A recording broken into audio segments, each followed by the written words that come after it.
ইসরায়েলের প্রধানমন্ত্রী Benjamin Netanyahu নিহত কিংবা আহত হয়েছেন বলে দাবি করেছে ইরানের তাসনিম নিউজ এজেন্সি। তবে এই দাবির পক্ষে কোনো প্রমাণ উপস্থাপন করতে পারেনি সংস্থাটি।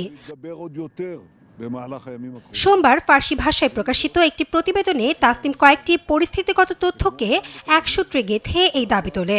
এর মধ্যে রয়েছে সম্প্রতি নেতানিয়াহুর কোনো ভিডিও ফুটেজ না থাকা, তার বাসভবনে নিরাপত্তা জোরদারের খবর, জ্যারেড কুশনার ও মার্কিন বিশেষ দূত স্টিভ উইটকফের সফর স্থগিত হওয়া এবং ফ্রান্সের প্রেসিডেন্ট ম্যাক্রোর সঙ্গে নেতানিয়াহুর একটি ফোনালাপের সংবাদ বিজ্ঞপ্তিতে তারিখ উল্লেখ না থাকা। প্রতিবেদনে রুশ মিডিয়ার বরাতে সাবেক মার্কিন গোয়েন্দা কর্মকর্তা স্কট রিটারের একটি দাবিও তুলে ধরা হয়, যেখানে বলা হয় ইরান নেতানিয়াহুর আশ্রয়স্থলে হামলা করেছে এবং তার ভাই নিহত হয়েছেন। উল্লেখযোগ্য বিষয় হলো তাসনিম নিজেই স্বীকার করেছে এই তথ্য আনুষ্ঠানিকভাবে নিশ্চিত বা অস্বীকার করা হয়নি। তবে সর্বসাধারণের জন্য উন্মুক্ত তথ্যই এই গুজবের ভিত্তিকে দুর্বল করে দেয়। ইসরায়েলি প্রধানমন্ত্রীর দপ্তর ৭ মার্চ নেতানিয়াহুর একটি আনুষ্ঠানিক বিবৃতি প্রকাশ করেছে।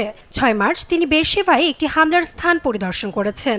৫ মার্চ ম্যাক্রোর সঙ্গে তার ফোনালাপের খবর দিয়েছে জেরুজালেম পোস্ট। এটি প্রথমবার নয়। যুদ্ধের আগেও নেতানিয়াহুর ভাগ্য নিয়ে ইরানের একই ধরনের দাবিকে ইসরায়েলের প্রধানমন্ত্রীর দপ্তর ভুয়া খবর বলে উড়িয়ে দিয়েছিল।